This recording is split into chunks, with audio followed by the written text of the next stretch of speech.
আসসালামু আলাইকুম। আজকের ভিডিওতে আমি আপনাদের তৈরি করে দেখাবো অসম্ভব মজাদার একটি রেসিপি, চিংড়ি মাছ ও কাঁচামরিচ দিয়ে নারিকেল ভাজি। নারিকেলের মিষ্টি স্বাদের সাথে চিংড়ি আর কাঁচামরিচের ঝাল মিশে এটি গরম ভাতের সাথে খেতে জাস্ট অসাধারণ লাগে।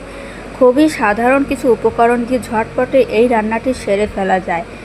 যারা একদম নতুন রাঁধুনি বা ভিন্ন স্বাদের কিছু খুঁজছেন তাদের জন্য এই রেসিপি সেরা পছন্দ হতে পারে। প্রথমেই টাটকা নারিকেলের কোড়া, ছোট মাঝারি চিংড়ি মাছ, প্রচুর পরিমাণে কাঁচামরিচ ফালি, স্বাদ অনুযায়ী পেঁয়াজ কুচি, হলুদ ও লবণ, রান্নার তেল।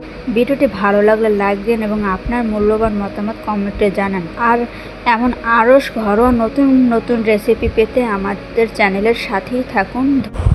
নারিকেলের কোয়া 2 কাপ, ছোট বা মাঝারি চিংড়ি 100 থেকে 150 গ্রাম পরিষ্কার করা, কাঁচামরিচ ফালি 5 থেকে 6টি, ঝাল অনুযায়ী কম বেশি নিতে পারেন, পেঁয়াজ কুচি আধা কাপ, হলুদের গুঁড়ো আধা চা চামচ, লবণ স্বাদ মতো, তেল 3 টেবিল চামচ।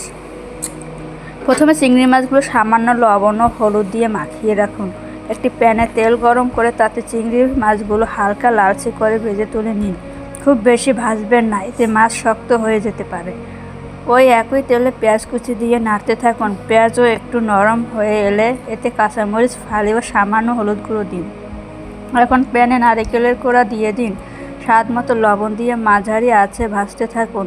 নারিকেলের থেকে হালকা তেল বের হতে শুরু করলে এবং সুগন্ধ বের হলে ভেজে রাখা চিংড়িগুলো দিয়ে দিন।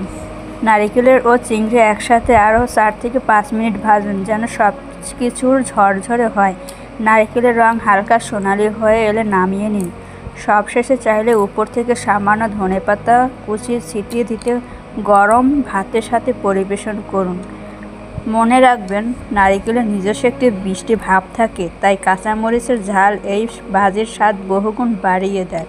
ভিডিওটি ভালো লাগলে লাইক দিন এবং আপনার মূল্যবান মতামত কমেন্টে জানান। আর এমন আরও ঘরোয়া নতুন নতুন রেসিপি পেতে আমাদের চ্যানেলের সাথেই থাকুন। ধন্যবাদ।